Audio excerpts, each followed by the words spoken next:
আমার মনে হয় জীবনটা এরকমই চলবে। আর মনে হয় আমি সাকসেস হতে পারবো না। অন্য ছেলেরা যেভাবে এগিয়ে যাচ্ছে আমি তাদের থেকে আরও পিছিয়ে যাচ্ছি। কেন আমি বুঝতে পারছি না।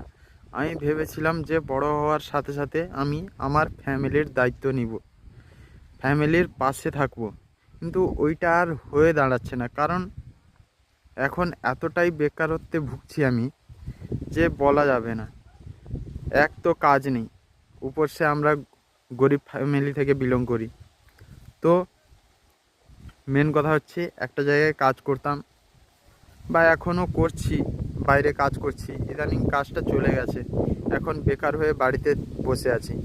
তো ভাবছিলাম যে ইউটিউব করব, ইউটিউব থেকে কিছু টাকা, তোমাদের সাপোর্টে যদি কিছু টাকা পাই ওটা আমার ফ্যামিলির পিছনে ইনভেস্ট করব এবং ফ্যামিলির পাশে দাঁড়াবো। কিন্তু ওটা আর হচ্ছে না। সবাই আস্তে আস্তে করে এগিয়ে যাচ্ছে আর আমি বারবার পিছনেই পড়ে যাচ্ছি। কারণ আমাদের কাছে টাকা নেই ভিডিও বানানোর জন্য বা ইনভেস্ট করার জন্য।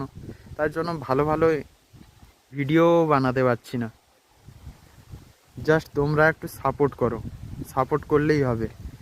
জাস্ট একটা ক্যামেরাও কিনতে পারিনি।